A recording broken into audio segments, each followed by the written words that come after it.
Olá! Essa é a nossa aula sobre ciclo ventilatório. Nela iremos discutir a inspiração, a expiração, os principais volumes respiratórios, suas relações com a saúde, com a doença e, claro, com o exercício e com o desempenho. Vamos a ela! Para iniciarmos a falar sobre os volumes respiratórios, precisamos entender o ciclo de inspiração e expiração. Na inspiração, temos a elevação das costelas, produzidas pela contração dos intercostais externos, e o rebaixamento do diafragma, gerando então a sua retificação. Nesse caso, temos o aumento do diâmetro longitudinal, antero-posterior e transverso de tórax, aumentando então o espaço, aumentando o volume torácico. Nesse caso, temos a diminuição da pressão alveolar, o que por sua vez gera um desequilíbrio entre pressão alveolar e pressão atmosférica, permitindo então a entrada de ar. Na fase seguinte, a fase expiratória, temos o rebaixamento das costelas e a elevação do diafragma. Normalmente, essa ação ocorre de forma passiva, ou seja, simplesmente pelo relaxamento dos intercostais externos e do próprio diafragma. Em condições de expiração forçada, temos aí sim a contração dos intercostais internos, forçando o rebaixamento das costelas, e também a contração do reto abdominal, que empurra as vísceras para dentro da cavidade abdominal, empurrando por sua vez o diafragma para cima. Isso produz uma diminuição mais potente, mais veloz do espaço da caixa torácica, aumentando então a pressão alveolar, gerando um desequilíbrio a favor desta pressão contra a pressão atmosférica, garantindo então a saída do ar. Se formos olhar a posição das costelas, veremos essa condição na inspiração, seguida da expiração. Notem que na inspiração existe um aumento antero-posterior de tórax e na expiração, o contrário, uma diminuição desse diâmetro. Pois bem, para que possamos medir os volumes respiratórios, precisamos de um espirômetro. O espirômetro mais tradicional é o espirômetro de Bell, formado por um sistema de duas campânulas metálicas. Essa primeira campânula menor ela está invertida sobre uma campânula maior com um sistema de isolamento por água. Dentro dessa campânula temos ar. E dentro desse sistema está conectada uma tubulação que se conecta via um bocal, via um tubo e via um bocal, ao voluntário, ao paciente que será testado. A cada inspiração, ele retira ar de dentro da campânula, forçando-a dessa forma a baixar. Na expiração, ao contrário, ele injeta ar para dentro do sistema, forçando a campânula a subir. Quando essa campânula sobe, no caso de uma expiração, esse sistema produz a descida dessa caneta inscritora, gerando então no papel de registro uma descida. No caso contrário, no caso da inspiração, essa caneta sobe. Então nós temos inspiração, expiração, inspiração, expiração e assim sucessivamente. Quando analisamos outros sistemas de análise, sistemas mais modernos, vemos sistemas como esse, sistemas com o sistema de captação de gases, aqui na realidade uma ventoinha onde eu vou expirar, conectado a um computador. Isso é um sistema bem mais moderno do que o gasômetro de Bell, o espirômetro de Bell. Esse sistema avançou tanto que temos hoje até mesmo aplicativos de celular também conectados a esse bocal, mas aplicativos de celular que com um registro tão bom quanto os antigos espirômetros de Bell. Pois bem, quando olhamos os diferentes volumes respiratórios, temos volume de ar corrente, volume de reserva inspiratório, o volume de reserva expiratório, o volume de ar residual, a capacidade vital, que nada mais é do que o somatório do volume de ar corrente, volume de reserva inspiratório e volume de reserva expiratório, a capacidade pulmonar total, que é igual à capacidade vital mais o volume de ar residual, e finalmente o volume expiratório forçado em 1 segundo. Quando analisamos as curvas ventilatórias, o que encontramos é isso aqui. Vejam aqui a variação de volume a cada movimento. Durante o nosso movimento respiratório normal, temos essa variação: inspiração, inspiração, inspiração, expiração. Notem que tem um espaço para inspiração acima desse volume de ar corrente, que a gente chama aqui de volume de reserva inspiratória. Quando voltamos ao ciclo normal, eu posso também fazer uma expiração adicional aqui. Esse é o volume de reserva expiratório.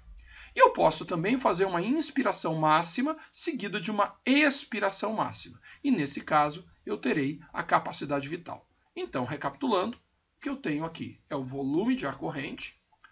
Aqui, o volume de reserva inspiratório. Então, essa diferença aqui. Nesse caso, o volume de reserva expiratório. Aqui, no somatório de todo esse movimento, eu tenho a capacidade vital. Pois bem, esses são os principais volumes respiratórios, mas mesmo após uma expiração máxima, ainda existe ar no meu sistema respiratório e, nesse caso, nós chamamos isso de volume de ar residual. Esse volume de ar residual ele pode ser dividido em dois grandes espaços mortos, o espaço morto anatômico e o espaço morto fisiológico. O espaço morto anatômico é aquela parte do sistema respiratório onde não existe troca de gases com os capilares com o sangue, ou seja, fundamentalmente, traqueia, brônquios e bronquíolos.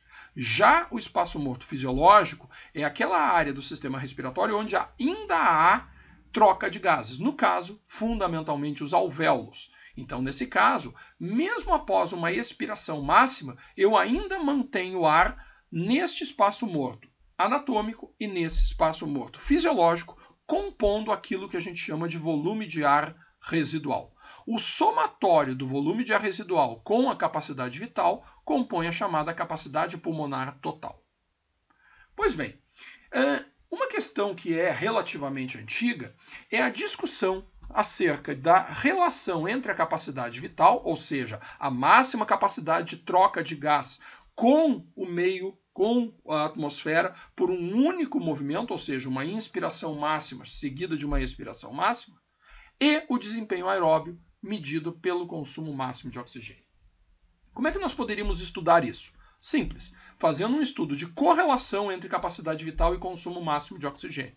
Nesse caso, coletaríamos esses dois dados, a capacidade vital e o consumo máximo de oxigênio, de um grupo de voluntários e faríamos então um estudo de correlação. Que resultado se espera nesse caso? Este resultado. Nota-se de forma clara que quanto maior é a capacidade vital, maior é o consumo máximo de oxigênio, com uma correlação bastante elevada. Nesse caso, nós poderíamos imaginar que, se treinássemos a capacidade vital, pudéssemos aumentar o consumo máximo de oxigênio. No entanto, isto é um erro. E por quê? Porque este consumo máximo de oxigênio está sendo medido em litros por minuto, ou seja, uma unidade absoluta, uma unidade que é barbaramente afetada pela massa corporal, assim como a capacidade vital também. A capacidade vital ela depende do tamanho de um indivíduo, que por sua vez se relaciona com a massa corporal. Então eu estou mostrando para vocês que aqui eu tenho uma correlação de duas variáveis que dependem do tamanho do indivíduo. Bom, mas como eu posso então evitar esse problema, essa relação aqui com a massa corporal? Simples, expressando o consumo máximo de oxigênio não em litros por minuto, mas em mililitros por quilograma por minuto, ou seja, relativizando o consumo máximo de oxigênio. Nesse caso, o que é que se encontra nessa relação? Simples, nenhuma relação. Quando se usa a determinação do consumo máximo de oxigênio em mililitros por quilom-minuto, a relação se perde completamente com a capacidade vital. Que conclusão podemos tirar disso? Que efetivamente não há relação entre tamanho de caixa torácica e desempenho aeróbio. Apesar de o treinamento afetar levemente a capacidade vital, isso não é um efeito de desempenho. Na realidade, o treinamento faz com que a força muscular, tanto inspiratória quanto expiratória, aumente, e nesse caso nós possamos tanto expandir quanto comprimir a caixa torácica um pouco mais, elevando a capacidade vital. No entanto, isso não tem relação com o desempenho. Um exemplo típico é quando comparamos as caixas torácicas de um atleta de corrida de fundo, um fundista, um maratonista, com, por exemplo, um atleta de halterofilismo ou um grande levantador de pesos. O que temos? Temos indivíduos com caixa torácica muito diferente. E, no entanto, não há qualquer discussão sobre quem tem melhor desempenho aeróbio. O maratonista, que é justamente aquele que vai apresentar a menor caixa torácica e também, portanto, a menor capacidade vital. Portanto, não há definitivamente relação entre capacidade vital e desempenho aeróbio. Bem, quando analisamos os testes espirométricos, temos esse tipo de curva aqui. Ora, numa resposta normal, temos essa curva. O que vemos aqui? Um deslocamento de volume de ar ao longo do tempo. Essa expiração é uma expiração, inclusive, estimulada. Né? Então, a expiração máxima. Nota-se que se atinge um valor máximo aqui de volume deslocado durante um certo tempo. Esse teste dura coisa de 2, no máximo 3 segundos. Pois bem, o que ocorre com o indivíduo com asma? Isso aqui. Vejam que a velocidade de saída de ar é muito menor, mas ele consegue atingir o mesmo volume total deslocado. E, finalmente, um paciente com DPOC tem esse comportamento. Ele tem um comportamento parecido com o asmático, porém atingindo um valor máximo de expulsão de ar abaixo do normal. Notem que aqui nós temos a capacidade vital desses indivíduos. Bom, e se eu resolver traçar aqui no eixo de tempo, o que eu encontro? Aqui eu tenho 1 segundo. Num indivíduo normal, esse aqui é o chamado volume expiratório forçado em 1 segundo, o VFUM. Notem que o VFUM, em relação à capacidade vital, ele é levemente menor. Em questões de normalidade, essa diferença aqui ela deve se dar no máximo de 70%. Ou seja, um indivíduo normal deve expulsar em 1 segundo, no mínimo, 70% da capacidade vital. Quando falamos de um indivíduo com asma, o que é que ocorre? Isso aqui. Notem que o VFUM do asmático é muito menor do que o VFUM de um indivíduo normal. Justamente por quê? Por causa da maior resistência que as vias aéreas oferecem, gerando, então, uma lentificação da expulsão de ar. O paciente com DPOC, da mesma forma, ele tem, além de uma capacidade vital mais baixa, ele também tem um VFUM mais baixo, certo? Então, notem que o paciente com DPOC, ele tem sim uma doença obstrutiva, mas também tem uma doença restritiva com a consequente diminuição aqui de capacidade vital. Ora, mas como é que essas coisas se configuram anatômica e histologicamente? No indivíduo normal, nós temos aqui os sacos aéreos, os alvéolos, com espaço normal, e aqui a via aérea normal. No indivíduo com asma, o que nós temos? Nós temos um broncoespasmo, uma constrição dessa via aérea. Isso ocorre pela ação de agentes alergênicos que ativam mastócitos dessa região, que acabam por liberar histamina, produzindo então a contração da musculatura lisa, secreção aumentada de muco e, consequentemente, um estreitamento de via aérea, o que aumenta a resistência, aumenta a demanda de força da musculatura expiratória, faz com que o ar saia do sistema aéreo sibilando e diminua, consequentemente, o VFUM. Os principais agentes alergênicos são ar frio, ar seco, pólen, fumaça, ácaros, fuligem, mofo, solventes, tintas e perfumes, pelos de animais, medicamentos e alimentos. Cada um de nós apresenta diferentes sensibilidades a esses agentes alergênicos. O problema é que o paciente asmático apresenta uma hiperreatividade a vários desses agentes, desencadeando então quadros de broncoespasmo extremamente intensos, o que produz então uma resistência de via aérea bastante aumentada e uma redução muito significativa do VFUM. Notem o que acontece inclusive durante o exercício. Durante o exercício é perfeitamente possível que haja uma diminuição significativa da relação VFUM por capacidade vital. Isso ocorre porque, durante o exercício, temos um aumento do fluxo aéreo, um aumento, portanto, da entrada de agentes alergênicos no sistema respiratório e desencadeando, então, um broncoespasmo induzido por exercício, frequentemente chamado de BIE ou AIE. BIE é broncoespasmo induzido por exercício. AIE é asma induzida por exercício. Isso é bastante comum em condições de exercício, e especialmente em crianças, e especialmente em dias onde nós temos uma diminuição da temperatura, ou seja, um dia mais frio, já que o ar frio é um dos principais agentes alergênicos indutores de crise asmática. Bem, quando falamos de DPOC, falamos essencialmente do quê? De uma destruição de septos alveolares com aumento do espaço aéreo. Ou seja, existe a fusão de alvéolos e aumento do espaço aéreo. Isso faz com que tenhamos um aprisionamento de ar no sistema respiratório. Consequentemente, temos uma diminuição na capacidade de expulsão de ar, diminuindo, portanto, a capacidade vital.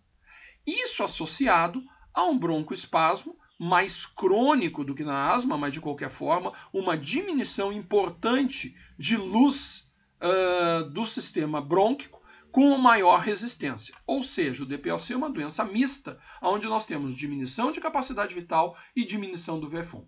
Lembremos-nos sempre que a principal causa do DPOC, cerca de 80% dos casos, é o tabagismo, a destruição de tecido, em especial aqui alveolar, por conta do tabagismo. Bem, quando falamos que o treinamento muscular, o treinamento respiratório não afeta desempenho, como eu disse anteriormente, discutindo capacidade vital, nós temos que lembrar que isso nem sempre é verdade. Esse trabalho aqui apresentado, o trabalho do grupo do professor Pedro Dalago e do Jorge Pinto Ribeiro, avaliou o treinamento muscular inspiratório em pacientes com insuficiência cardíaca, né, e fraqueza muscular inspiratória. Qual foi o background disso? Se notou que pacientes com insuficiência cardíaca apresentavam fraqueza muscular inspiratória. Nesse caso, se postulou que talvez o treinamento muscular inspiratório pudesse trazer algum benefício para esses pacientes. Ora, existem inúmeros equipamentos para treinamento muscular inspiratório. Aqui nós temos alguns, esse aqui da esquerda é possivelmente o mais conhecido. Basicamente são equipamentos que geram uma resistência aumentada na fase de inspiração. E isso produz uma sobrecarga, em especial para diafragma, gerando um treinamento diafragmático. Ora, o que foi feito nesse estudo do grupo do professor Dalago, do professor Chiapa, do professor Jorge Pinto Ribeiro, do professor Goods? Se produziu um treinamento muscular inspiratório em um grupo que tinha fraqueza muscular inspiratória e insuficiência cardíaca. Então, eles foram randomizados em dois grupos, um grupo controle e um grupo que fazia treinamento. Foi feita uma avaliação inicial com espirometria, teste cardiopulmonar, e o grupo que fazia treinamento, então, usava esse equipamento de sobrecarga inspiratória durante 12 semanas, num protocolo definido, e eram, então, os dois grupos reavaliados ao final do período. Um grupo fazia o treinamento e outro grupo não fazia o treinamento. O que foi encontrado? Bem, aqui as características iniciais dos grupos. Notem que não há grandes diferenças, né, em termos de idade, em termos de etiologia da insuficiência cardíaca, pressão inspiratória, ou seja, todos os dados aqui são bastante semelhantes. Quando foi feito o treinamento, o que é que se encontra? Nenhuma variação importante em capacidade vital, como já era previsto, nenhuma variação importante de VF1, mas uma variação importante em pressão torácica máxima e pressão torácica máxima por pressão inspiratória, aumentada no grupo que fez o treinamento. O tempo de resistência bastante aumentado no grupo que fez o treinamento. Então, esses resultados são razoavelmente esperados. O mais interessante, na realidade, é este resultado. O consumo de pico do grupo que fez o treinamento muscular inspiratório aumenta de cerca de 17 para cerca de 21 ml/kg/min, enquanto que o grupo controle não aumenta absolutamente nada. Alguém poderia dizer, ora, mas são apenas 4 ml/kg/min de efeito. Sim, apenas 4. Mas frente a 17, nós estamos falando de um aumento de cerca de 25%. Um aumento, portanto, bastante significativo, e que melhora de forma muito clara o prognóstico desses indivíduos. Além disso, o EPOC também melhora bastante. Notem a curva de excesso de consumo de oxigênio pós-exercício dos dois grupos antes do treinamento e após o treinamento. O grupo que fez o treinamento melhora barbaramente a curva de recuperação nos minutos após o teste. Ou seja, efetivamente, para este grupo, o treinamento muscular inspiratório é efetivo. Mas notem que nós não estamos falando de indivíduos normais ou de indivíduos com boa condição física. Estamos falando de indivíduos que apresentam uma doença respiratória, uma doença cardiovascular e que tem repercussão também respiratória. Bem, um outro aspecto que é razoavelmente atual é o uso desse tipo de aparato, né, que são os dilatadores nasais ou as fitas, né, para facilitar a entrada de ar no sistema respiratório. As primeiras vezes que eu vi esse tipo de estratégia, aqui nós vemos atletas bastante conhecidos. Aqui a Paula Radcliffe, recordista mundial da maratona feminino. Aqui o Alberto Contador, campeão do Tour de France. Aqui um árbitro bastante conhecido, o Carlos Simon. Aqui o Ronaldo Nazário. Então, atletas bastante conhecidos usando esse tipo de aparato. Pois bem, eu fiquei curioso com isso e fui à literatura para ver o que existia efetivamente a esse respeito. Pois bem, aqui o END, né, o END, que é o External Nasal Dilator, foi estudado na relação com limiares de lactato em atletas e não atletas. Qual é a conclusão? Que o dilatador nasal não produziu diferença no limiar anaeróbio ou em qualquer nível de lactato durante o exercício máximo em mulheres sedentárias e treinadas. Ou seja, nesta análise não há qualquer efeito do dilatador nasal. Nesse outro estudo, foram avaliar justamente o dilatador nasal em desempenho de 20 km em ciclismo. Qual é o resultado? Nenhuma diferença sobre frequência cardíaca, sensação subjetiva de esforço, nenhuma diferença, e dispneia, nenhuma diferença. Então, não há nenhum benefício do uso do dilatador nasal. Finalmente, nesse estudo também, as fitas dilatadoras nasais externas não afetam o desempenho de esteira em indivíduos que vestiam esse equipamento. Então vejam aqui, o índice de dispneia não está nenhuma diferença. Em conclusão, esses aparatos, esses dilatadores nasais, não têm qualquer efeito sobre desempenho. Finalmente, as mensagens finais dessa aula são: o ciclo ventilatório é baseado nas variações de pressão pulmonar geradas pelos movimentos da caixa torácica. A espirometria pode oferecer informações importantes sobre diferentes volumes respiratórios. E, finalmente, o treinamento da musculatura respiratória pode ser importante quando há limitações funcionais causadas por doenças. Em indivíduos normais, saudáveis e bem treinados, não há nenhuma evidência de que esse treinamento possa efetivamente ter benefício. Bem, essa foi a nossa aula sobre ciclo ventilatório. A seguir, iremos discutir a regulação da ventilação. Continue acompanhando nosso canal. Até mais!